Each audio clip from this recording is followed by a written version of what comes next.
Welcome to The Shadow Knows, a podcast where we journey into the depths of our psyche, mystery, and transformation. Hi, I'm Klara. And I'm Maureen, and together we'll explore the hidden forces that shape our lives, relationships, and our collective story. And for today's episode, and since Halloween is just around the corner, we thought we'd explore its original purpose and our roots. From mask and shadow to the history of witches, and I'll briefly explore some Czech traditions. I like how both of you suddenly got quiet. Hi, I'll briefly explore the Celtic roots to the Christian adaptations and how these traditions made their way in America. And finally, our returning guest, James Frazier, Jungian coach, holotropic, and Neo-Shamanic Breathwork Facilitator, will join us to look at all of these through Jungian lens, exploring how continuing these rituals still impacts our culture today. You know, when we talk about Halloween, most people think of candy and they think of costumes and maybe a few spooky ghosts, but here's the plot twist. The name Halloween actually comes straight from the church. So those plastic skeletons and those pumpkin spice lattes, All Hallows Eve, the vigil before All Saints Day on November 1st, where people prayed for souls. So in the early Catholic tradition, vigils were sacred nights of prayer and preparation before the feast day took root. All Hallows Eve was meant as a holy evening to honor the saints who have gone before us. Now, the timing here wasn't random. The church placed All Saints Day right around the ancient Celtic festival of Samhain, which marked the end of the harvest and the beginning of winter. Samhain was a time when people believed that the veil between the living and the dead grew thin, and they'd light bonfires and wear masks to protect themselves from wandering spirits. So when Christianity spread through the Celtic regions, the church didn't erase those customs. I think it was rather ingenious of them. They transformed them. I know it feels a little bit sneaky, like the church quietly said, "Nice bonfire festival you got going there. Mind if we make it about saints and some salvation?" The truth is, it was less about trickery and more about transformation. Early Christians often took those local traditions, those harvest festivals, they infused them with the sacred. Bonfires became a symbol of Christ's light conquering darkness instead of fearing the dead. And then Catholics began praying for them. That's how All Souls Day, November 2nd, was added, to remember and pray for those in purgatory. For those of you who aren't familiar with Catholic tradition, as sort of a final polishing of souls, maybe heaven's waiting room where you check in with baggage and check out all shiny and forgiven. By the 14th century, poor people, especially children, and parts of Ireland would go door to door offering prayers for souls of the dead in exchange for small cakes. They were called soul cakes. It's pretty cool. The cakes were tokens of thanks and prayers meant to help the souls in purgatory. So Halloween at its core grew out of Catholic theology. It was about the communion of saints. While today's Halloween has taken a little bit more of a playful tone, its roots are really about remembering that we're all part of one great family. Children would dress in costumes or disguises and go door to door performing little songs, jokes, or tricks in exchange for food or coins. The costumes often represented spirits and saints in a way of blending superstition with faith. And people dressed up either to honor or ward off wandering spirits believed to roam on All Hallows Eve. And then the arrival, which is one of my favorite parts of this, when Scottish immigrants and the Irish as well came to the United States in the 19th century, they brought these traditions with them. Early American Halloween celebrations, community gatherings had games, storytelling, and a little bit of mischief. So costumes really became very popular in the 1800s. By the 1920s and the 1930s, it was popularized as a way of making the holiday more neighborly and praying for souls. And it was then later replaced by candy. Wow, Maureen, that was so Great. informative. Thank you. You pretty much packed it all in for me as well, because I was going to share a little bit of a tradition from my own country, from the old Czechoslovakia, now Czech Republic. I remember coming to this country, United States, back in 1998, and I was just bedazzled. I had no idea what's going on. I suddenly see all people dressing up and what is going on, and lots of sugar, lots of candy, and trick-or-treating, and what is all of that? I had no idea about the customs that this country has around Halloween. What I only remember was actually All Saints tradition, All Souls Days, I should say. But in Czech, we call it dušičky. In a literal translation, it means the little soul. And the tradition was that we would either go on November 1st in the evening or on November 2nd in the morning as a family, and remember my grandparents taking me to the graves and to the cemetery of our ancestor. And being a little kid, I always took it as very gloomy and even scared experience. But just to see then walking out and see every single grave being lit up by a single candle was just absolutely memorable. And I can still remember all these graves, just lines and lines of candles just being lit up, and it was very, very striking. And at that time I didn't really connect anything, especially when it comes to Jungian work and Jungian psychology. Always this eerie feel as a kid, of course, being in a cemetery, being very close to death, being very close to almost the realization of mortality. And that kind of it was a tradition, and it was something that we would do every year. We also believed that on that day the veil between these two worlds is very thin.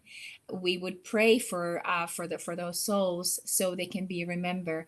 So it's the tradition I found. It's very similar to the celebration, the Dia de la Muerte, very similar into that tradition. So that's just my wanted to add to this topic. This is how we celebrate it in my country. That was beautiful. I loved it. Thank you. So shall we head on the questions? Let's do that. So, James, for listeners who might not be familiar, can you give a quick overview of what a Jungian lens is and how it relates to culture rituals like Halloween? Sure, I'll give it a stab. If you take any great thinker like some of the giants of psychology, Sigmund Freud and Carl Jung, when we say, what are you doing when you're looking at something through a Jungian lens? What it means is we're taking the insights, the model, the sensibilities of that particular school of psychology and applying it to our observations about a given phenomenon. So there's the Freudian take on a certain thing. There would be the Adlerian take. We could go into philosophy. In other words, it's almost like putting on a pair of glasses and you start to see different things because of the shape of the glasses. When we say look through a Jungian lens, there's some big things that one should keep in mind. Jung's work is always concerned with connecting to the unconscious. He was certainly not the first one to discover the unconscious. We actually might give that title to Franz Mesmer, but he was the one in my mind who has done the deepest level work. Even today, his work just is gigantic. Jung is always concerned with the approach to the numinous, the sacred, and that for him is an exploration of the unconscious. Of course, the unconscious also contains the thing that we're talking about here so often is the shadow. It's everything that it is to be human, but a Jungian lens causes one to look at things not just literally, but symbolically. And this is kind of a problem for us in the modern world because we've elevated rationality to a kind of godhood and we've lost the symbolic abilities. Despite whatever you might feel about the Catholic Church, you have to admire them for their ability with symbol and ritual. They absolutely have a genius about it. And they have carried it forward all these times. But a Jungian view of, say, Halloween would be it's a celebration. Well, it started with celebration of harvest, which is obviously a big thing, but also that's the same time that we're about to go into winter. So it's a recognition of the cycles of nature. It's a time of introversion. It's a time of death. All the leaves fall. Everything goes into hibernation. And then another group comes along and dominates that particular part of the world, and they reframe that into their particular model, and that would be the Catholic Church taking over those, quite rightly. If you have people who've been doing something for centuries, the best strategy is not to try to wipe it out, but simply reinterpret it. I would argue that's actually what we all should be doing, is continually reinterpreting these things. But then if you see its various transformations and manifestations, in this case, to the Catholic Church container around All Souls Day and All Saints Day, And then it becomes more secularized, and that also tracks with our culture. Our culture is much more sacral than it is religious, even though in America we have more churches than any place else in the world. But a Jungian would look at that whole thing and say, what is common about all that? What is in all of that even though they've transformed and called it different names and doing different things, is there a pattern that's going on here? And is there something related to the deep psyche? So that's the first thing about a Jungian sensibility. The other thing is that Jung totally respected the psyche as being objective. He did not believe the psyche was a product of the brain. And so there is the objective psyche and even the archetypal psyche. So what a Jungian would be doing would be looking at all these different celebrations and asking themselves, how is this participating in an archetypal drama? How is this participating in any kind of transformation of the person who's participating in it? Now, admittedly, huge numbers of people participate in rituals and practices of ceremony, particularly who don't have any connection to what they actually mean. And yet, on some deeper level, perhaps there's some benefit to doing it that way. That's why people keep doing it. And why do adults dress up? And you can say, well, it's a good excuse to go have a cocktail party and everybody dresses up in their outrageous outfits. Well, that may be true, but I'll bet there's something else going on there. And what a Jungian would say is this connected to our innate need to connect to shadow, to at least one time in the year have a place where people are allowed to sort of act it out. And so people dress up. In my day, the kids anyway, it was much more the sort of traditional witches and goblins and devils and things like that. Today, it's kind of gotten, everything, and it's a lot of political stuff. And so it's getting watered down in some sense. But I think that would be the one thing I would say about the Jungian sensibility of seeing this as part of a barely conscious or even unconscious process, which is actually an attempt at dealing with balancing the forces within the psyche.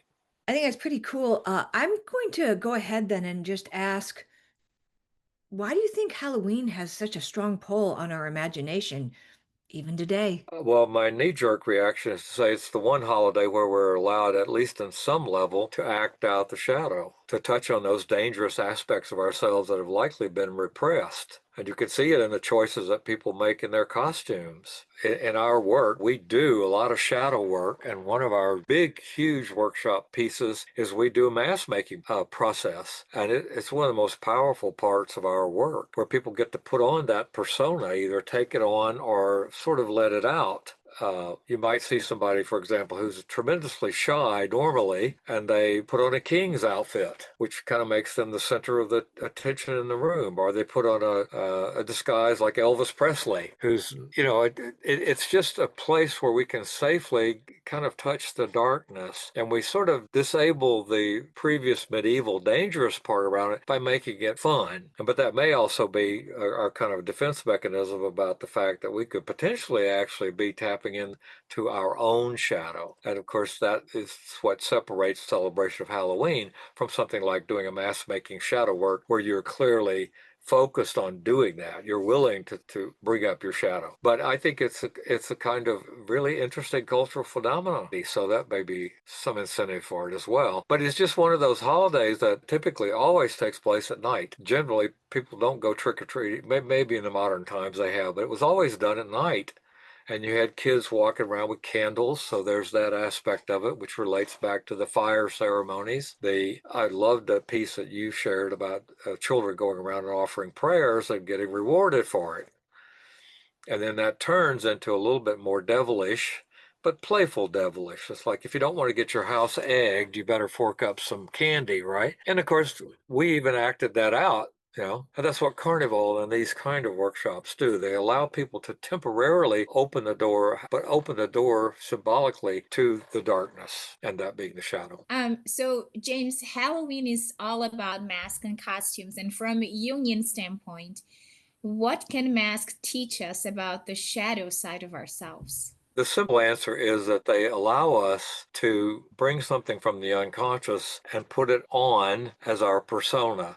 So we sort of safely can take on those qualities without actually taking on those qualities. Masks originally were seen as ways to frighten off evil spirits, as well as to embody, for example, if you were an ancient primitive hunter-gatherer tribe and you were going out hunting antelope, you might do a ritual dance and all the men would put on an antelope mask because they wanted to take on the qualities of the antelope, and that would give them better insights to the behavior of the antelope and then increase their success in hunt. In the carnival, it's even more profound, especially like you still find in Switzerland, where they spend all year making these elaborate masks, because people can take on these qualities and play act them in a safe way. So it's like letting a shadow out of the cage for a little bit, and we get to hide behind that and pretend to do that. If you look at even ancient masks, and particularly masks like you find it still to this day in New Guinea and among the males and initiatory practices, these are elaborate masks. And some of them are terrifying and frightening, and some are funny and warm. And so it allows us to bring this material, albeit possibly unconsciously, to the forefront. So we're sort of safely able to embody or allow that shadow out in a safe, controlled way. It is significant that many of these traditions involve confronting fear or pretending to be something else. Would you like to unpack that just a little more? Well, the first thing that comes up for me is that this is very, very, very difficult for us moderns to even grasp. But fear and danger associated with nighttime for an ancient person would have been radically different than ours. For one thing, there's no electric lights, there's no flashlights, and many of the predators are nocturnal. So your chances of getting attacked by a predator are greatly increased at nighttime. The daytime, the sun is there. It's like the ego consciousness. Everything is bright. You can see everything. Everything is well defined. When you go into the night, you're sort of opening the door into the unconscious. First of all, in the form of projection, and then secondly, in these products that the unconscious produces called dreams. So almost universally, you find a sensibility that nighttime is really dangerous. I think that's partly what the fire ceremonies are about, is to ward off all those evil spirits that could come in the night. For a very primitive man, pre-language, the nighttime is far more dangerous than the daytime. So you get this sensibility that, you have to do things. So you give sacrifices to the not so nice spirits at nighttime. And for example, if you get into a place where there is no light, after about 3 days, you will be hallucinating like crazy without any drugs at all. Just the natural projection process. So much of that was built into the initiatory practices. Okay, well, what I wanted to ask James, because as I was thinking about sharing my tradition from my country, there's always there was this daunting going to the graves, right, and remembering the ancestors and paying a respect to them. How would you look at that aspect of the tradition through a Jungian lens? Well, this sort of links to the darkness kind of thing, because in death there is a kind of darkness. We don't normally have contact with the dead, although in many of these ancient cultures, these kinds of celebrations were potentially places where people at least could honor their dead, if not actually believe that they communed with their dead. Now, again, we could do a psychological treatment on that and say, well, okay, so Uncle Fred appeared to you on Halloween. Is that really Uncle Fred, actually Uncle Fred the ego, because he's been dead for 40 years? Or is that your image of Uncle Fred getting married to some psychic material, which would be my position? Graveyards are a very, very interesting place, because they're the place used to be seen as ruled by Hermes. And Hermes is the god, the trickster god, but also the one that takes the souls to the land of the dead. You have to cross the river Styx, and you have to put 2 coins in your eyes to pay the bargeman to get you across. And even the tombstones that we now have are actually harking back to an earlier time when they buried someone. They would pile up rocks, and that was seen as a tribute to the god Hermes. So they were called herms. And eventually that progressed and developed into the actual cutting of stone and the engraving of stone and a kind of permanence. So when you go to a graveyard, you may vaguely have Uncle Fred in your memory, but there's the place where you put the body in, and Uncle Fred is there, and it says it right on the tombstone, and people have brought memorials there. And so it's long been a place where we're sort of, again, symbolically trying to touch these two worlds. Under normal circumstances, they're very, very apart. And I would say in non-ordinary states of consciousness, people often have experiences where they meet ancestors. And you have whole tribes and or cultural organizations around an almost worship of the ancestor. The ancestor is still alive, but just kind of wandering among us. And you think, well, that's really weird. Well, no, it's not. I mean, think about the Christian tradition. Presumably, there are angels walking around all the time. So that was sort of the idea, was that the dead were around, but you also honored them. You paid attention to them. Even William Faulkner is credited with saying, the past is never dead. Hell is not even past, meaning that all these things are still part of our psyche. And so the Mexican Day of the Dead, very, very much linked to this type of thing, of honoring the ancestors. Catholic Church just put their particular frame on it, but it's actually the same thing. It's you're honoring the saints and you're honoring the souls. The graveyard, the nighttime, the spooks, the spirits, the frightening, the haunted houses, all that is all part of the paranormal that we don't fully understand. So it's the world of the nighttime. And normally we're asleep. But in the ancient world, you were much more vulnerable, as I said earlier. So nighttime was much more terrorizing. This is why there's so much emphasis on sunset and sunrise, because in the ancient world, there's no flipping a switch. Sun goes down, you can't see very well unless it's a full moon. Then it's still very vague. But when the sun comes up, wow, now you have gloriously been given another day of light. And that's why there's all this emphasis on the religious aspects of light and darkness, and even in Jungian psychology, of ego level consciousness and the unconscious itself, or the archetypal unconscious.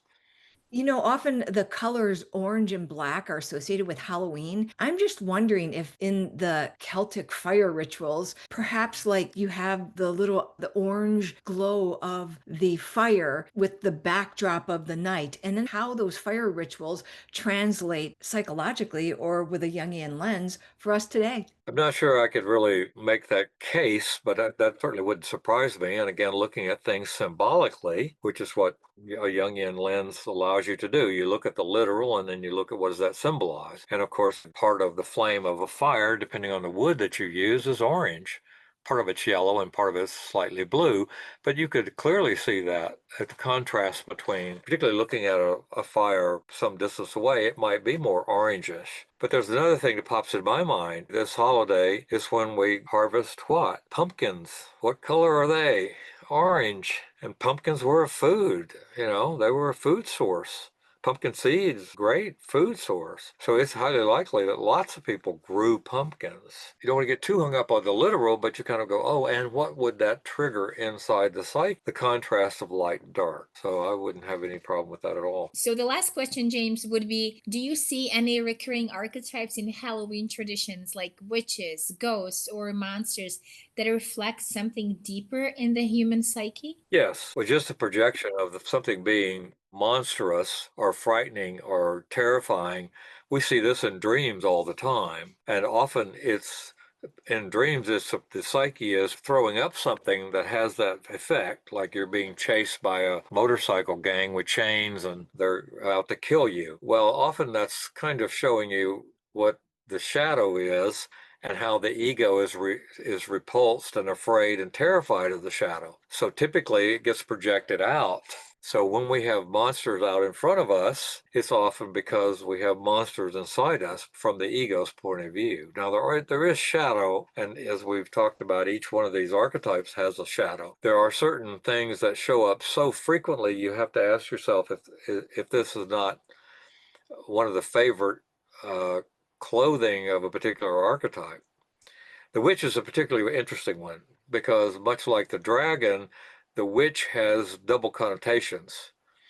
and I won't go into it, but only briefly mention it. We had a flowering in the 12th century, 11th century, that could have led to a balance of the masculine and the feminine.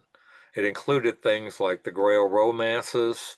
It included the Gothic cathedrals, the rise of the cult of Mary, where suddenly there was a great interest in Mary. And from what I can see, the Catholic Church wasn't all that thrilled about it at first, but it was so popular, they basically had to acquiesce. And so now Mary is a huge part of Catholic Church, which is a kind of back door of the feminine coming in. But at any rate, there was also an equal reaction, and the equal reaction was a repression of the feminine. And it happened in the so-called burning times. And this is where there was a witch hysteria. And you could be accused of a witch. Anybody could accuse you of witch, and it was not like our current legal system. You were guilty until proven innocent. And sometimes the proving innocence resulted in your death. So yes, you died, but you proved you weren't a witch. It was really crazy kind of stuff. And so there was this really dark repression. So with the witch, we have two images. One would be the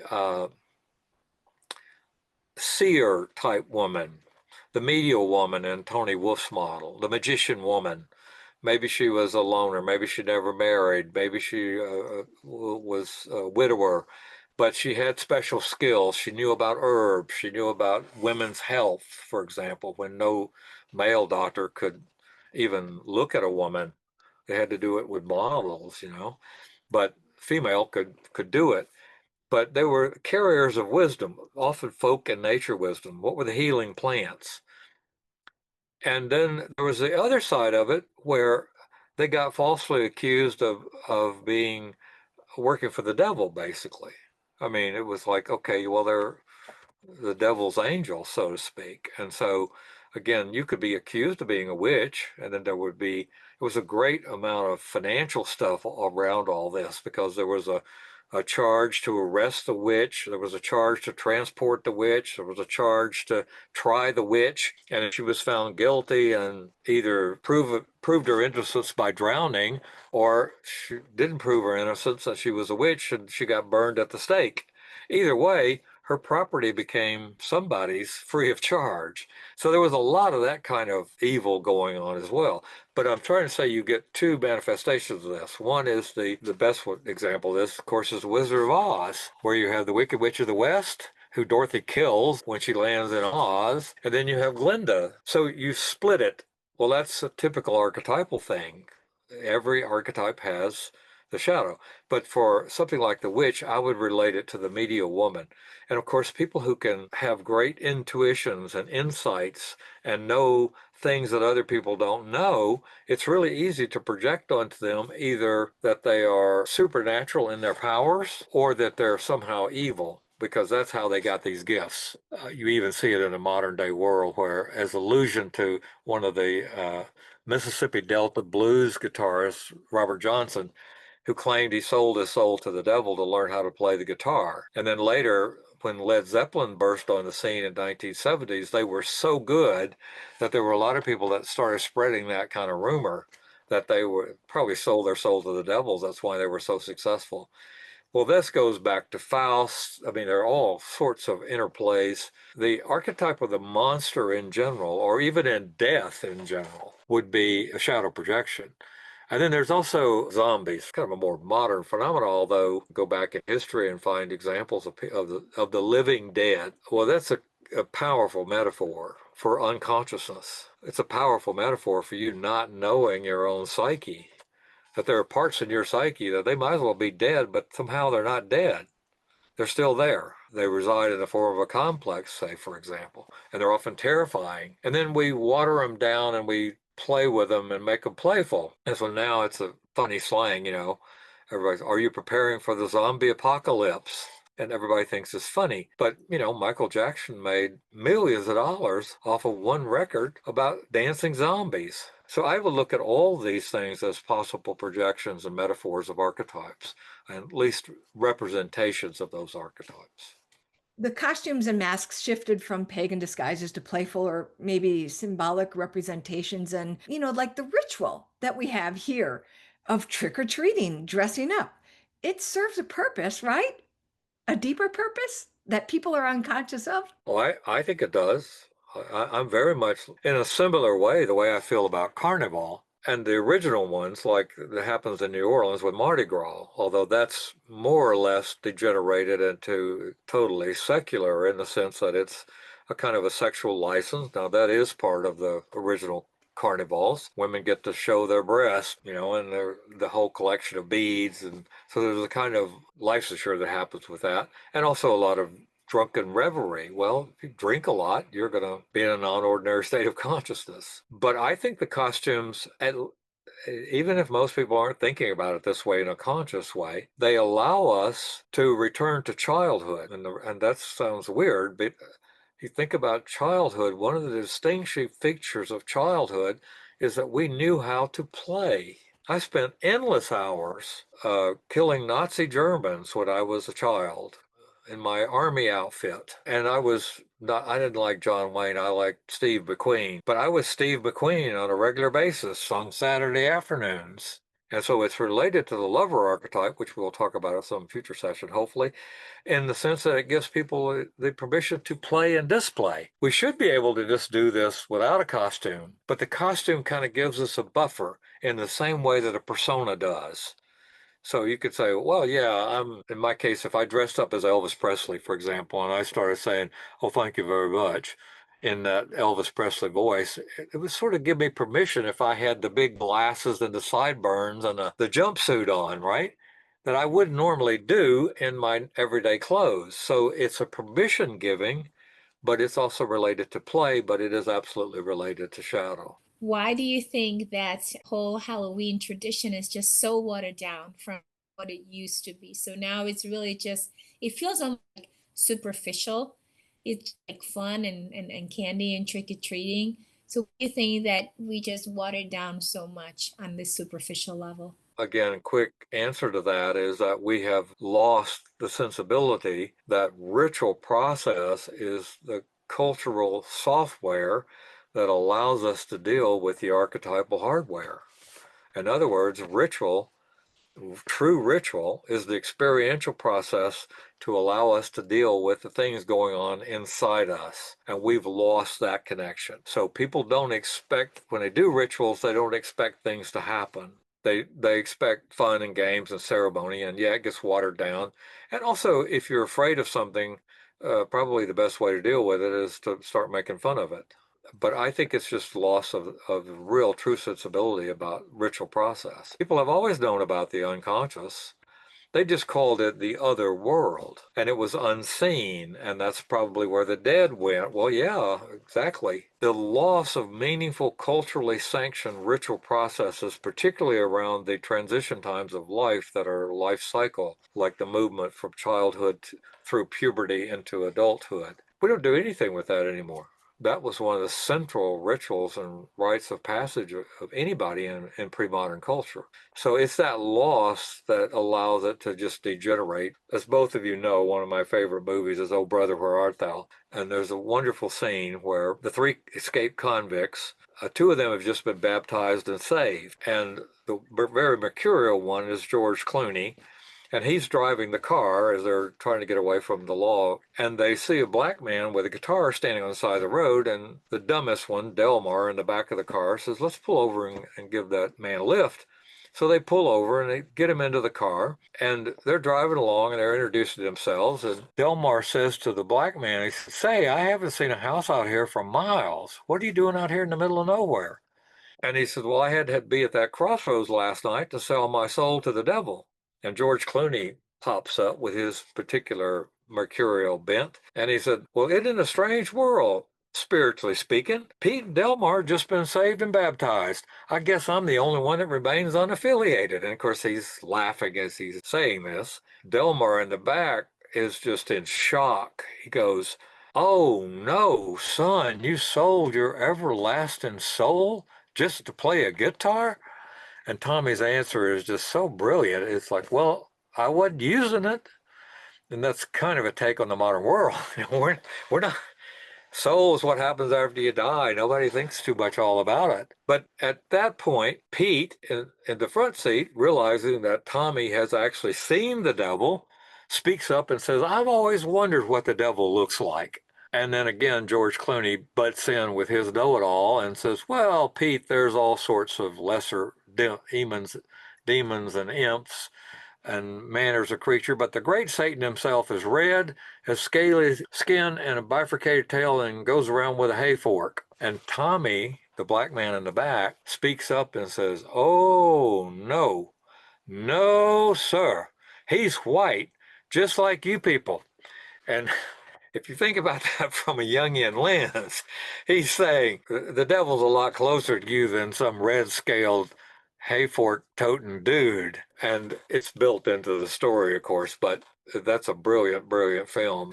Much of this, in a medieval person, they would have fear of the red scaly. They had a way of envisioning this. If you bring up the actual archetype of Satan, people look at you like, well, are you stuck in the Middle Ages? There's no such thing as Satan. But if you work in the field of psychology and you see life from that particular lens, I don't know how you could possibly walk away from a career doing that without absolutely, totally convinced that not only is there evil, but that it has agency. I'm not trying to scare anybody here. I'm just saying humans are capable of some very evil things. That's why that, no, sir, he's white like you people comment strikes home, because we're all capable of it. And so it's a great task of becoming a conscious, individuated human to not act that stuff out unconscious. And of course, every once in a while, there's a big outbreak of it. We had numerous ones in the 20th century that absolutely should convince us we ought to be far more scared of the devil or personified evil than any medieval conjurer would have been, because we've now actually developed the technology to pull this stuff off. So it's our inability to symbolize, our inability to relate to the images that is part of the reason why it's degenerated as it has. It would be very wonderful to find out what percentage of costumes are sold, like how many devil costumes are sold. How many people really want to act out that part of themselves, that kind of mischievous, evil part? And so if you go to a cocktail party and you're dressed as the devil, it sort of gives you a certain license. You kind of say things and do things that hopefully people will forgive you after the party. That was great. Thank you.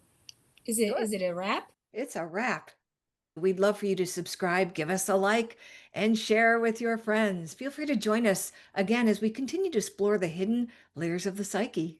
Until next time, may you walk gently with your shadow, and may its wisdom guide you home. And remember, the shadow knows.